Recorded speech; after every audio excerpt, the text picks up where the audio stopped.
So Tim even built it so that this could pop up.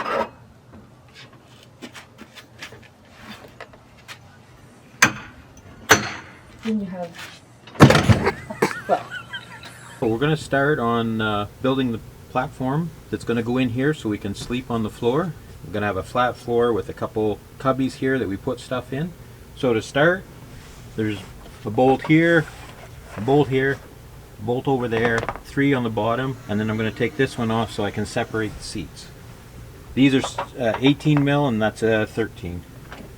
Just come in and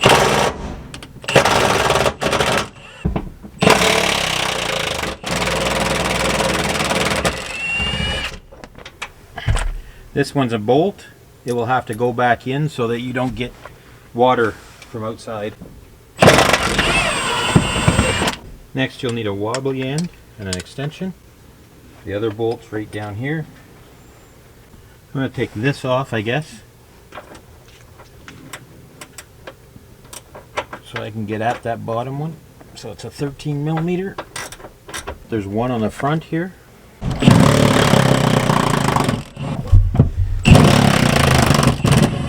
can pick that up and give you access to this one.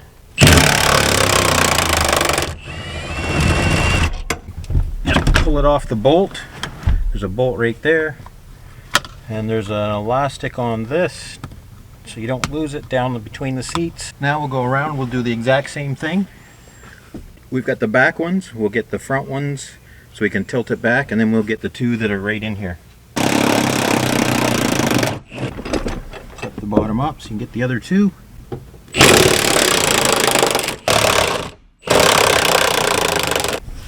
Tuck the seat belts down through.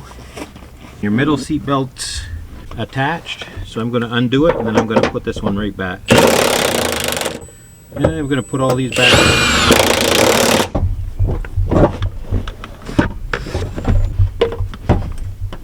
I'm putting the nuts back so I don't lose them if I ever want to put the seat back in, and the bolts go out to the outside of the vehicle, so these will help to actually plug the holes.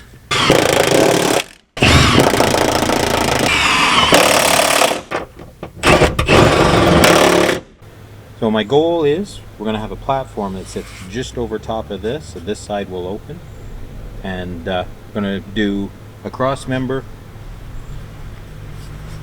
right in here.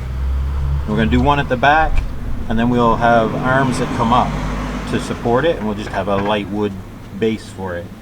So for the back support, I'm going to come off the actual factory hardtop holes. That way I don't hit anything. I don't want to scratch all this. You never know what you might want to do with it later, and I want it to look just like now. So I built a mock-up of a bracket here to drop it because I want to get down to the level of the cooler, so we're not up in the air. We have as much room for sleeping as possible. We only need to be able to clear that cooler. I'm just stepping it down 4.5 inches. So it's going to bolt into the factory spot there, and then I'll have a bar coming across, and then we'll have another one over here. So now I'm going to go make the second bracket. So basically I'm going to jig the second side up to the first side, and I'll weld it, and that way I'll get 2 the exact same.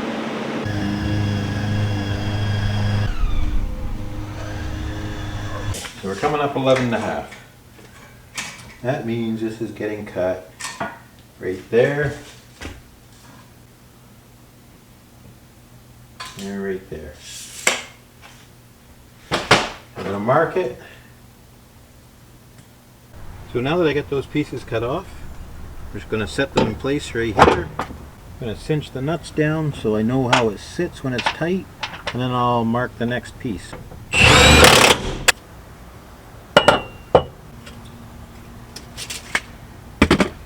And mark it. Now I'm going to take that and weld that in place. I now have the front and rear in place. We're just going to lay a board in here and see what it looks like. A piece of Bristol board was used to create a pattern of where the wooden deck would intersect the Jeep. And then it was cut out. I applied contact cement to one side of the wood and then flipped it over and put a layer around the edges. Then I folded the material over so both the top and the sides were covered in material to protect our mattress and our skin if we made contact.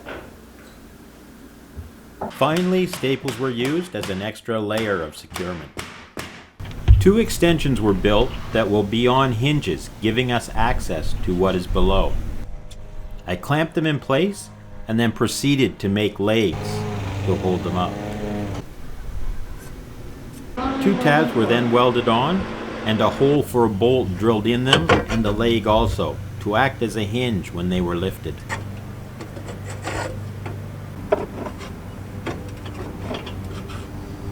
Anyway, I showed you the 2 back pieces. Now I've just made 2 little U's here. They're going to be hinged right here and flip up. That one's going to be more permanent because that's where the cooler goes.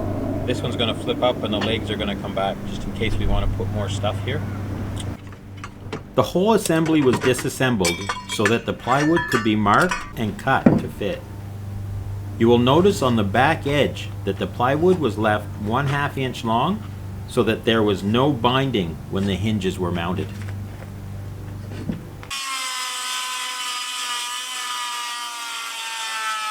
Finally, the edge of the wood was sanded smooth.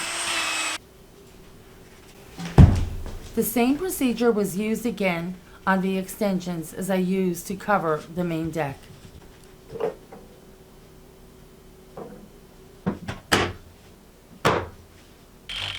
Inch-and-a-half flathead self-tapping screws were used to anchor the deck to the cross member and then the plywood top to the extensions.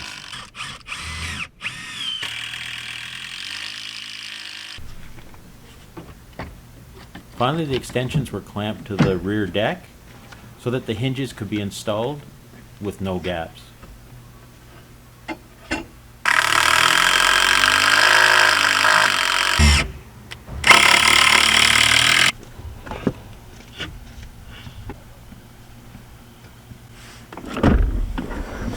And it just fits in.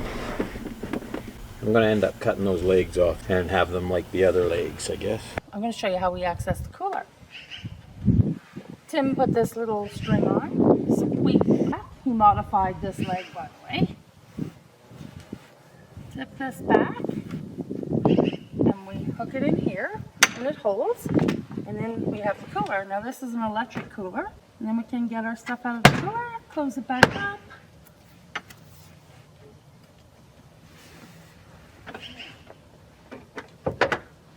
Put it back down. Okay, so Tim even built this so that this could pop up or fold up, so we'd have extra storage. So come here, push it up, push the leg down, push the leg down.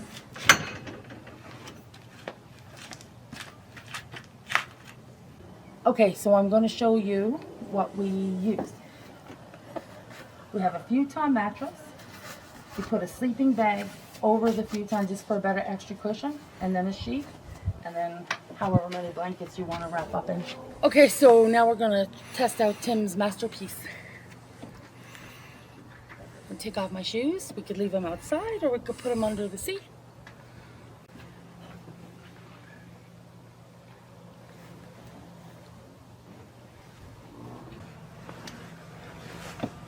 Ooh, comfy. Lots of room.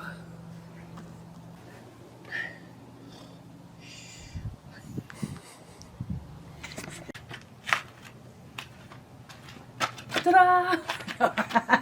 And done. If you like this video, make sure to subscribe and ring that bell for part 2, where we show you how we pack it and how we make it private. Comment below if you've got any suggestions on how you would make it better.